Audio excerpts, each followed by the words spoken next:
What's up, babes? Chapter 1057 has come out. It has been released. I read it yesterday while sitting in theaters waiting to watch the new DBS movie. Um, the DBS movie was solid. I would say it was very good. I wouldn't say that it was great. I went in there maybe with some high expectations. I didn't know a whole lot that was going on, but when I got in there, I really enjoyed it, and I definitely recommend it. But that's not why we're here. Chapter 1057. Not a whole lot happened, but a lot of things that people were waiting on happened. But one of the top three moments for me was actually the cover page, Caesar's poison attack. Now, what's interesting about that is I don't know if this attack is gonna do something to Katakuri to Oven, to make it so Germa can escape. But it's definitely interesting, and I'm not. It would definitely take a hit on Katakuri if he got knocked out by this and was kind of just done. Considering his observation, I don't think so, but I would see it as kind of a cop out if he took an L here, especially because he's the one defending all of Whole Cake. It'd be kind of upsetting as a Katakuri fan, but that was one of the top three highlights of the chapter.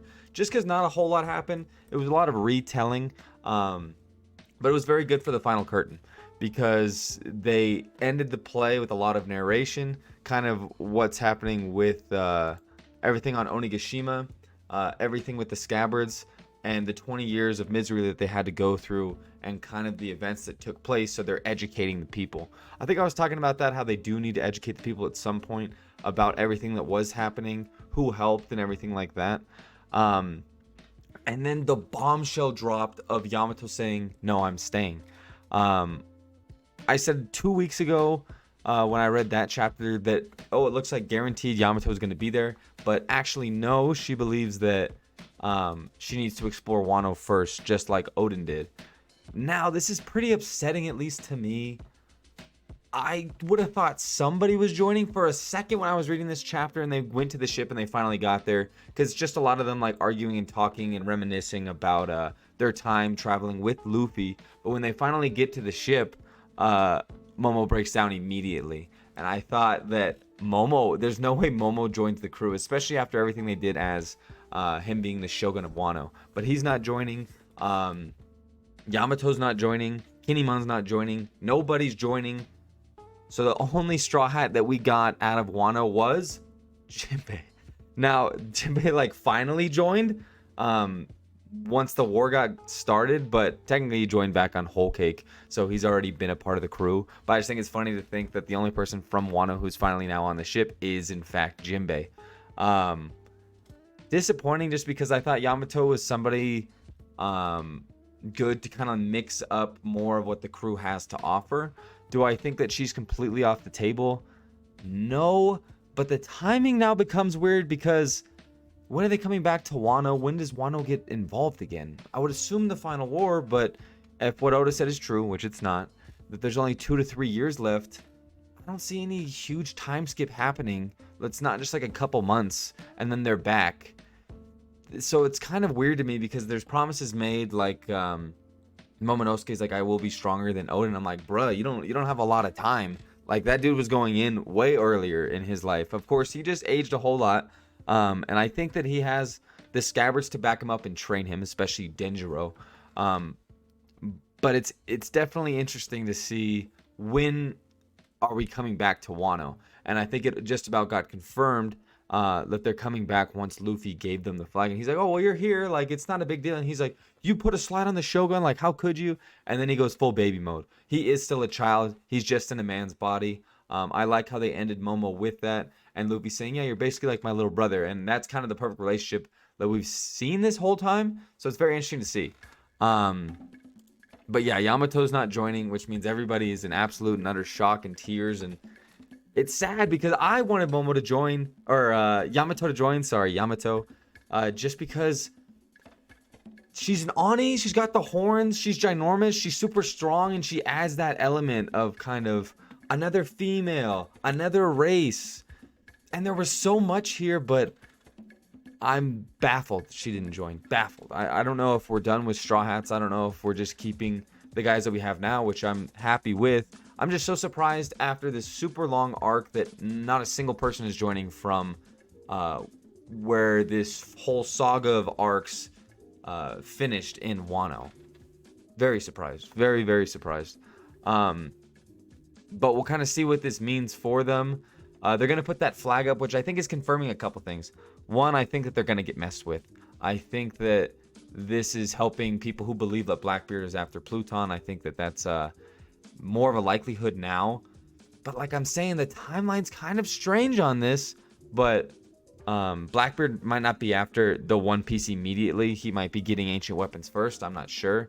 But I could definitely see him attacking here, not having much of an issue either, and maybe doing something with Kaido possibly.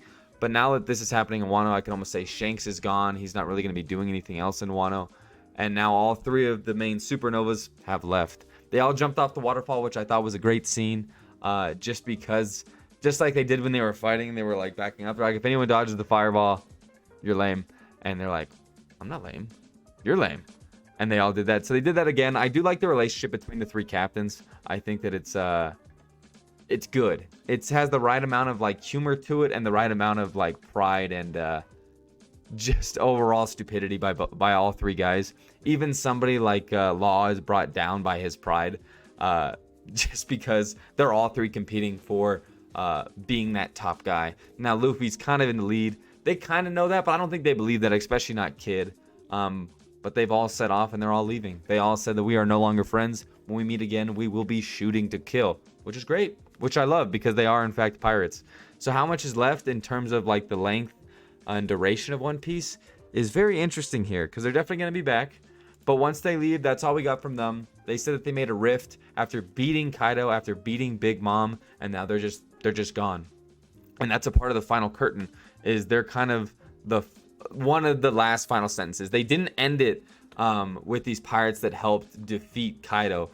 They ended it with Hiyori coming out and showing and avenging Odin in the best way possible, that the Kurazumi were meant to burn, were born to burn, which was great because Odin didn't, even when he was getting boiled alive, did not technically die by fire.